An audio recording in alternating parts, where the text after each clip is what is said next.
دنیا بھر میں کھانے پینے کی اشیاء کی قیمتوں میں اضافہ ہو رہا ہے۔ پچھلے 2 سالوں سے دنیا میں ہر چیز کی قیمتیں بڑھتی جا رہی ہیں، مگر وہ چیز جس سے دنیا میں موجود ہر شخص متاثر ہوتا ہے وہ ہے کھانا۔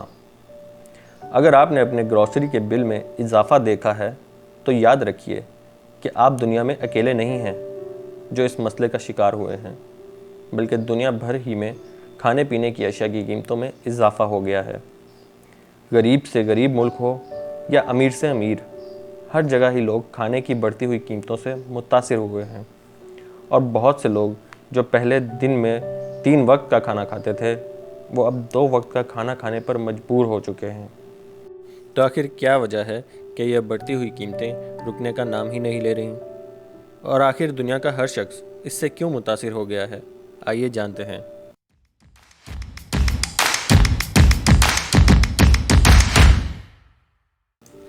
یونائٹڈ نیشنز کے گلوبل فوڈ پرائس انڈیکس کے مطابق پچھلے سال گندم کی قیمت میں 13% تک اضافہ ہوا ہے، جبکہ گوشت کی قیمت میں 17%، چینی کی قیمت میں 20% اور کھانے کے تیل کی قیمت 34% تک بڑھ چکی ہے۔ فوڈ پرائس انڈیکس 2011 سے لے کر اب تک اپنے بلند ترین مقام پر پہنچ چکا ہے۔ کھانے کی کوئی بھی اشیاء ہو، اس کی قیمت کا انحصار بہت سی چیزوں پر ہوتا ہے۔ مثال کے طور پر فصل کی کاشت اور کٹائی کے لیے لوگوں کی ضرورت ہوتی ہے، کھاد ڈالنے کی بھی ضرورت ہوتی ہے، اور اس کو ایک جگہ سے دوسری جگہ لے جانے کے لیے پیٹرول کا بھی خرچ آتا ہے۔ اس کے علاوہ پروسیس فوڈ یعنی کہ پیزا، برگر، بوتل وغیرہ کا انحصار اور بھی بہت سی اشیاء پر ہوتا ہے جو دنیا کے مختلف علاقوں سے درآمد کی جاتی ہیں۔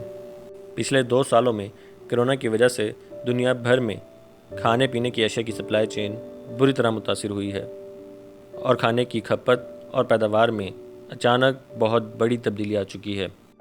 اور اب جیسے ہی کرونا کی وجہ سے عائد پابندیاں ہٹی ہیں، ہر قسم کی اشیاء کی مانگ میں شدید اضافہ ہو گیا ہے۔ شپنگ انڈسٹری اپنی فل کیپیسٹی پر کام کرنے کے باوجود بھی وقت پر اشیاء کو پہنچانے میں ناکام ہو رہی ہے۔ یہ تمام مسائل کھانے پینے کی اشیاء کی فراہمی کو متاثر کر رہے ہیں، جس کی وجہ سے ان اشیاء کی قیمتوں میں اضافہ ہو رہا ہے۔ بہت سے ملکوں میں کام کرنے والے افراد کی بھی کمی ہو گئی ہے، کیونکہ بہت سے لوگ یا تو کرونا کا شکار ہیں یا اس کے خوف سے علیحدگی اختیار کیے ہوئے ہیں۔ بہت سے لوگوں کو نوکری سے نکال دیا گیا، بہت سو نے خود چھوڑ دی، اور کچھ نے اپنی نوکریاں تبدیل بھی کر لی ہیں۔ اس کے علاوہ بہت سے لوگوں کو ان ملکوں میں جانے کی اجازت ہی نہ مل سکی جہاں وہ کام کرتے تھے۔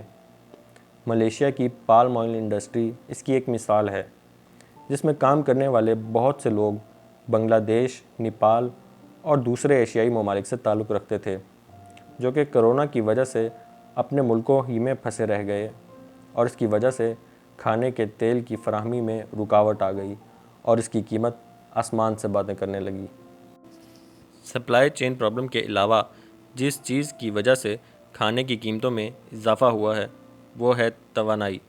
پچھلے 2 سالوں میں پیٹرول کی قیمت میں 2 گنا تک اضافہ ہو چکا ہے، اور اب روس اور یوکرین کی جنگ کی وجہ سے ان قیمتوں میں مزید آگ لگ گئی ہے۔ کھاد میں استعمال ہونے والے بہت سے کیمیکلز بھی نیچرل گیس سے بنائے جاتے ہیں، اور اشیاء کو ایک جگہ سے دوسری جگہ لے جانے میں بھی پیٹرول اور ڈیزل استعمال ہوتا ہے۔ اس سب کے علاوہ ماحولیاتی تبدیلی کی وجہ سے بدلنے والے موسم کا بھی کھانے کی اشیاء پر برا اثر پڑا ہے۔ بہت سے ملک جن میں امریکہ، کینیڈا، برازیل اور ارجنٹینا بھی شامل ہیں، گرمی کی شدت زیادہ رہی ہے، جس کی وجہ سے ان علاقوں میں فصل کم پیدا ہوئی ہے۔ ان بڑے مسائل کے علاوہ ہر ملک کے اپنے اندرونی مسائل بھی ہیں، جیسے کہ حکومت کی طرف سے کھانے کی اشیاء پر ٹیکس یا سبسڈی کتنی ملتی ہے۔ مثال کے طور پر پچھلے سال ترکی کی کرنسی نے ڈالر کے مقابلے میں اپنی ویلیو 40% تک کھو دی، جس کی وجہ سے اس ملک میں باہر سے آنے والی ہر چیز شدید مہنگی ہو گئی، جس میں کھانے کی اشیاء بھی شامل ہیں۔ کھانے کی اشیاء کی بڑھتی قیمتوں سے سب سے زیادہ متاثر غریب لوگ ہو رہے ہیں، کیونکہ غریب لوگ ہی اپنی انکم کا ایک بہت بڑا حصہ کھانے پر لگاتے ہیں۔